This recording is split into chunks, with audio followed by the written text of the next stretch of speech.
looking over some things that have happened in the last couple of weeks, I've been just seeing a lot about the Surgeon General report on mental health in parents that was recently published. I thought we should talk about it because nearly 70% of parents reported that parenting is harder today than it was 20 years ago for so many reasons. That is not surprising. But the ones that came up over and over again in this report were things like technology, social media, exposure to adult content through social media, device distractions, cyberbullying, that all weigh on the parents and impact parenting. The numbers on stress definitely make sense to me. And I think that's why I'm constantly seeing posts about why or how to eliminate screen time. I know that's a big stressor, and it's a stressor in our house at times. I definitely see the negatives of technology. I think we all do. And also, as a neurodivergent person and a parent of neurodivergent kids, I also see a lot of benefits and use technology as a lifeline. For sure. I definitely agree with that. And I think sometimes we lump all technology together in these type of big headlines. Then a lot of times people's response is to kind of like double down and be like, no technology. And as with most things, most of the time it's an and, not an or. Yeah. And I think that this is one of those examples, right? Especially with neurodivergent kids, especially in neurodivergent households, there can be a real role for technology. And I think we should parse out some different frameworks for thinking about technology in your home and how you want to use it. Totally agree. I think for so many neurodivergent homes, technology gives people access to really like life-changing tools. You can record information, there's, fidget apps, using a calculator, which I do daily, spell check, speak to text, meditation, all the things. Let's get into this. Welcome to Parenting Neurodivergent Humans. I'm Dr. Morgan Beidelman. I am a clinical psychologist, former school psych, former teacher, neurodivergent myself, and parent to 2 humans, one of whom is neurodivergent. And I'm Breann Colpitts. I'm a school psychologist turned social coach for twice exceptional kids. I'm a mom to a couple neurodivergent kids and a late realized ADHD human, which means I'm double blessed with autism and ADHD. Thanks for being here. We're so glad you're here.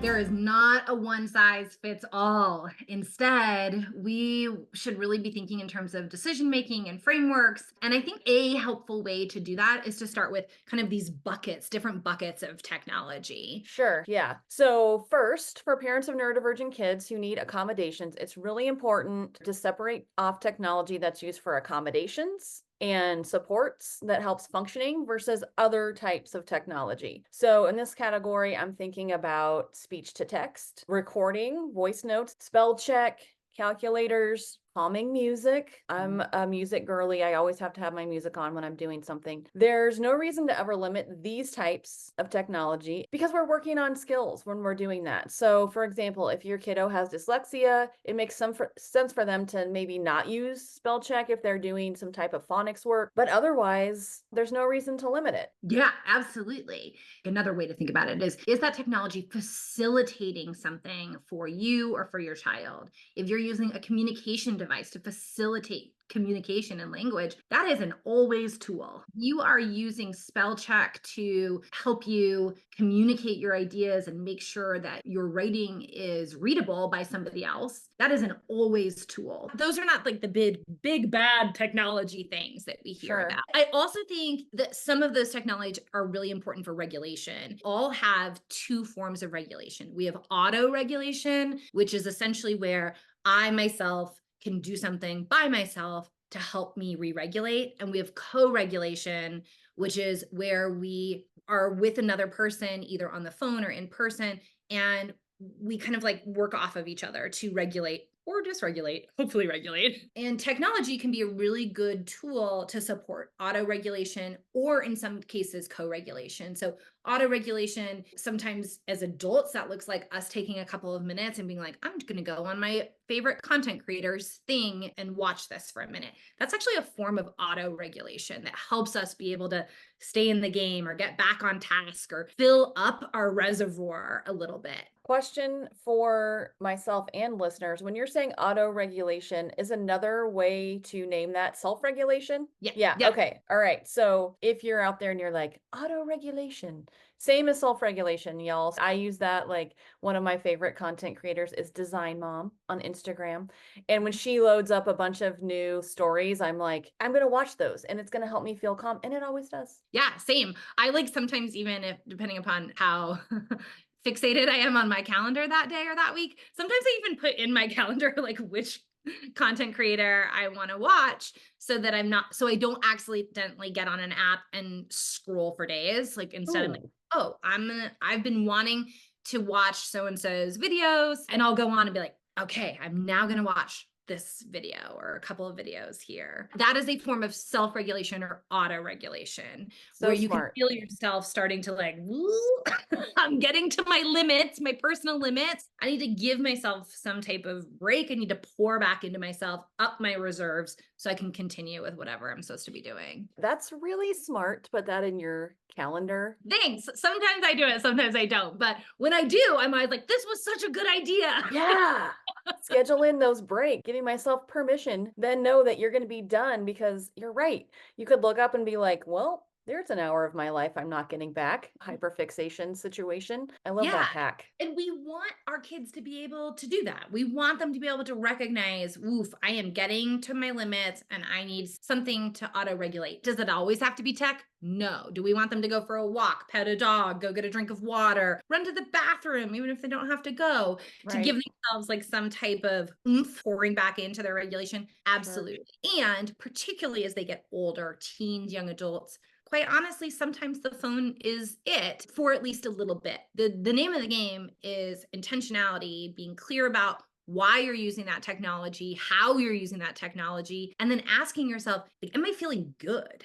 Right? Or when I'm done with this, am I feeling like crud? Am I feeling as bad as I did before or worse than I did before? I love that as a check-in, and I think if parents could model that for their kids, especially if you have teens, what a healthy thing to model. I don't have teens yet, but I have noticed that there are times when I am in like a scrolling situation and I notice that I'm not feeling so good. And then I immediately am like, I need to be done here. I need to move on. Sharing that with your kids later, like, hey, I was doing this and I noticed it wasn't making me feel good. And so I got off of there. I have such good awareness and such good modeling if you can bring that into the home. Yes, I do not think that young kids should have access to social media. I don't think that they need unfettered access to the internet, to TikTok, to all those social medias, like I said, but also YouTube. I don't know. Does that count as social media? I don't know. I don't think they need unfettered access to all of those things. Using technology with intention is one thing. But once you hit like 16, 17, 18, now I'm starting to think about preparing my child to be independent with these technologies, these massive machines that have all sorts of information that are in our pockets at all times. And if I want my 18, 19, 20-year-old to be using this in a responsible, healthy way, then I need to model it and I need to give them time to practice it and mess it up and self-reflect and figure out what they want moving forward. And that means a lot of conversations, probably starting around like 14 and 15, before they're getting more and more access around 16, 17.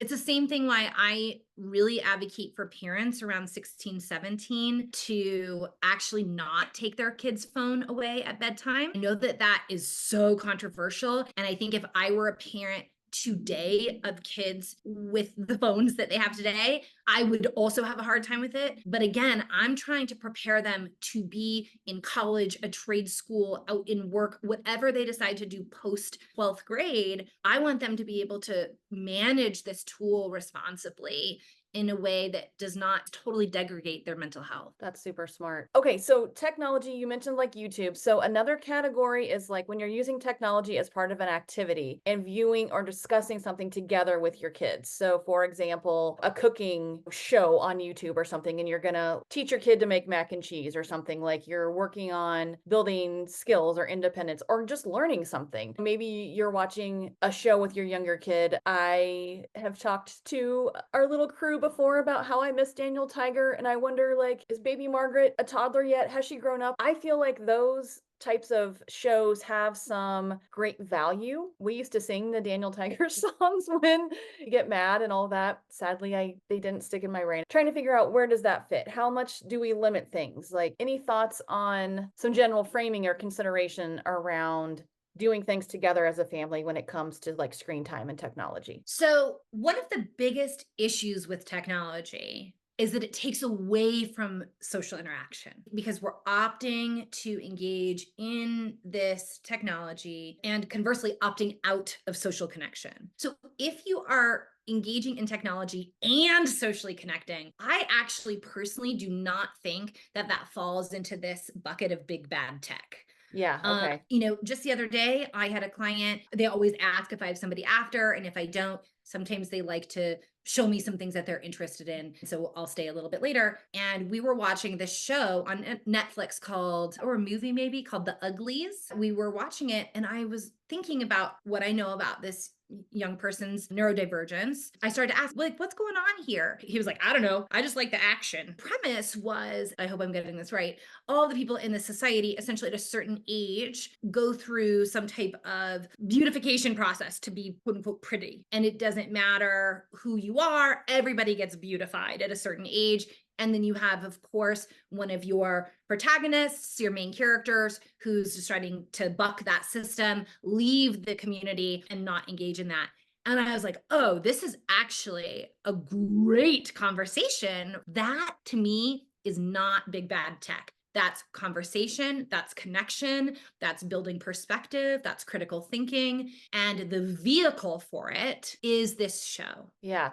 I would also say that for a lot of neurodivergent families, kids in particular, they're deep diving on a special interest and they use that as a way to connect with you. And, sometimes our brains are like, okay, I can't handle one more Godzilla fact, but our kids are working on connecting with us socially. And many times that is through their special interests. And hey, mom, check out this video that just came out by my favorite creator. And then being able to talk about, oh, yeah, what'd you like about it? Show me that part. Or just getting into social connection through technology, through a special interest, through a video. Mm-hmm. Again, not putting that in the bucket of big bad technology, because I think that's so real and such a genuine way to connect with our kids who are having a special interest that might connect with technology. I Mm-hmm. also think something else you said about, is this taking away from socialization or, social connection? So many of my teen clients have online communities that they are a part of. And I think we need to remember that not all social interaction happens IRL in real life. Many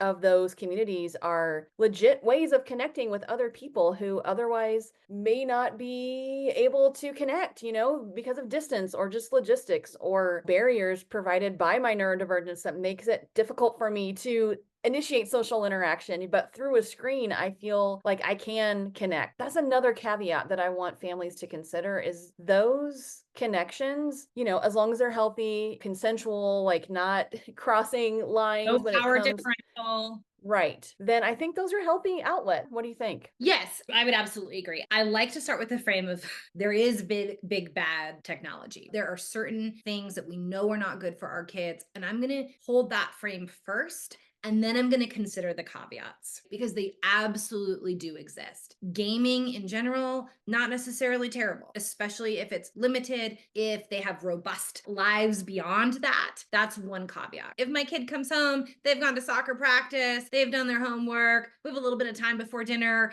and they get on a game, that's one thing. Where that pendulum shifts is when we have kids who are, and then we can kind of like get into this gaming addiction, which is now identified in the DSM text revision that was released in 2022, as well as the ICD-11. Both identify gaming addictions. By the way, those are the two kind of manuals for identifying mental health disorders in the United States and around the world. When we get into this place where we're avoiding interactions with other people, when we are sneaky about this, if we are disengaging from real life, that's where we can start to tip into that addiction, escapism behavior that is not as healthy. And so if I know that as a parent, if I know the frame for when something dips into big bad tech, I can Yep. be aware of that with my kid, and I can start to ask myself those questions. Is this taking away from my child's living of their life in real life? The other caveat that I think is super important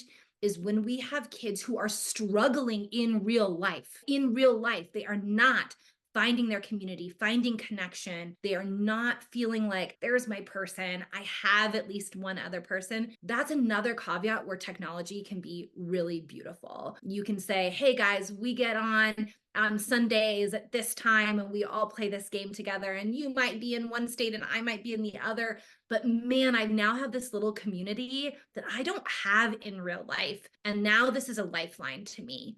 Or I've had clients who live in pretty remote areas, small towns, identifying as LGBTQ, and they're struggling to find community and they find one online. And that is a lifeline to them. Absolutely. Another example is trying to see like role models for a way forward or path forward. And that is another time where social media could be beneficial. As an adult, if I'm trying to figure that out for my kid, I might like go on and curate some content for them and explore it with them so that I'm helping them find those models and those role models. But those are three pretty significant caveats that I see in my work where I go, okay, first, big bad tech. Here are these caveats. Is my kid benefiting from one of these caveats? Yeah. What's the net positive or negative to be Mhm. gained from these activities? When you're a parent, raising kids and trying to figure out like you're in these muddy waters of technology and trying to figure out and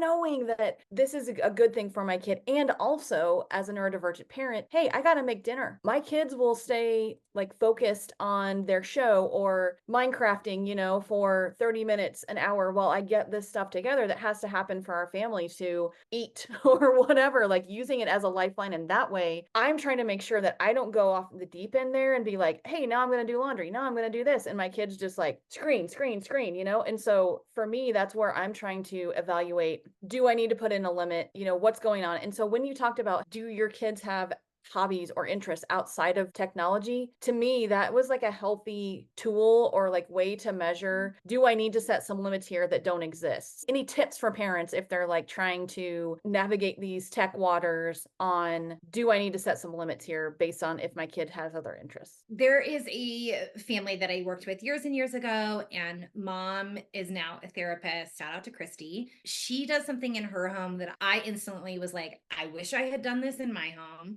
And I wish that somebody had done it in my home when I was a kid. There was essentially these chalkboards for each one of the family members. And inside of it was some type of movement, some type of passion, some type of connection, some type of service. You could put whatever you want in these buckets. But as they're conceptualizing their days, particularly during the summer, where there is in this particular household some more downtime, you went through and you said, like, what's something I'm passionate about or interested in? And you would write that in and you would spend time doing that. And you would spend some time in some type of movement, and you would spend some time in some type of social connection or family connection or being of service to the home, to the community, etc. Then there was gaming or social media or that kind of thing. When I look at that, I was like, oh, this is a beautiful balance. Right. Yes. When I think of like a healthy kind of dynamic or relationship with technology, that feels pretty healthy. You can plug in whatever resonates for you and your family, but having something where technology is balanced among some other things, I think is a really healthy way to think about it. I agree with that. Talking about giving people frameworks and strategies around these things. And I love that one, to be able to make things more varied and balanced. I also think one thing to consider around when you're using technology with your kids and they are choosing what they want to watch, and you're trying to give them some of that independence and practice in decision making, like you were saying. One of my kiddos found this YouTube family, She was like all into it. And I was like, not loving it. All of the episodes, I felt like people were so loud. Then it's all these competitions where they're putting like the parents against each other, all in good fun. But I didn't like the vibe. If you're not loving the content, it's okay to set a boundary around, hey, we're not going to watch this. You can do a YouTube about learning something, but it's not going to be like basically reality TV for 6-year-olds. We're not doing that. Yeah.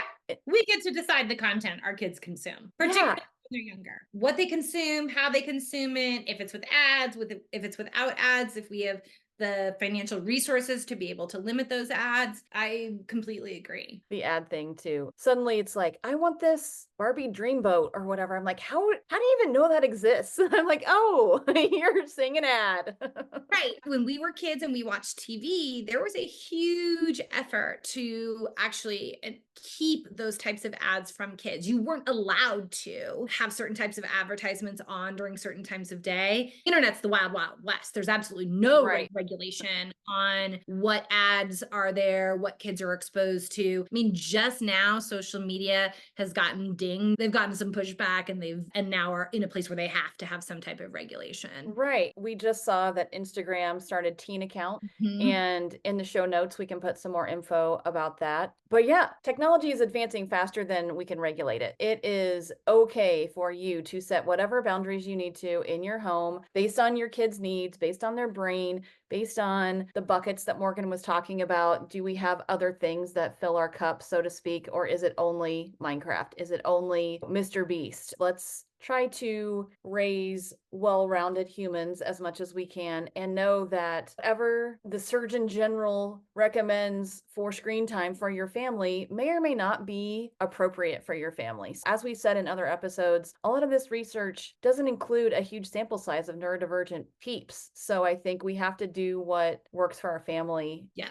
absolutely. And something that I just want to touch on here is one of the stressors for parents, especially kids 10 plus, is this idea of cyberbullying. I think one, I would get them off social media. There's no need for them to be on it. Absolutely. Again, if you're trying to find content for them because they're one of these caveat, you're trying to find content creators who are that they might identify with, then you can curate that, view that content together. If they're under the age of 16, I would agree with, kind of the general recommendations that we're hearing right now. I absolutely would agree. Get them off of there. There's no need for them to be on there. If that is feeling hard, talk with the parents of your kids' friend group and see if you can all agree to all take your kids off of that. Because one of the biggest barriers and the reason that parents are getting into battles with their kids is the like, everybody's on it, I'm going to be left out. And that's an understandable concern. I think a lot taps into a lot of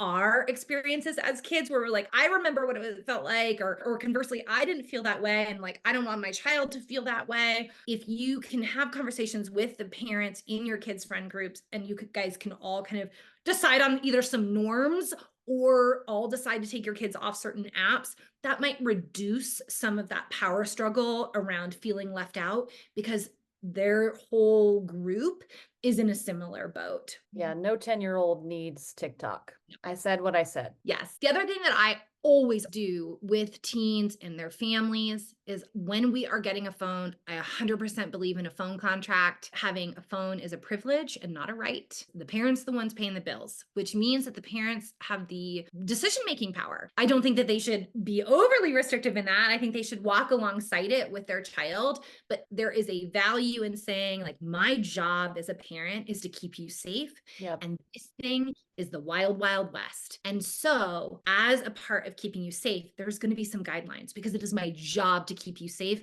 And it might be at times your job to push up against that. Yes. And know that I'm going to be here. I'm going to hold that boundary. And anytime you're in the wild, wild west, there's going to be things that you encounter. Random text messages that shouldn't have come to you, things on TikTok, group texts that are going wild, et cetera, et cetera. If you come to me and you want to talk through any of those things, you will never be in trouble. You can always talk to me, and let's identify somebody outside of your guardians, outside of mom, dad, auntie, uncle, grandma, grandpa, who's ever doing the raising, right? Let's identify somebody outside of that, because there might be some things that even though I've told you that you'll never get in trouble for, there might be some things where you're like, oh, I still don't want to tell so and so this thing. And we want to make sure that you have another safe person that you can tell anything to. And I think that that is incredibly valuable. The last thing on this is that I would talk to whoever that other safe adult is, and I would say, can you check in with my child regularly? When we have a singular conversation, we say, that's a safe adult.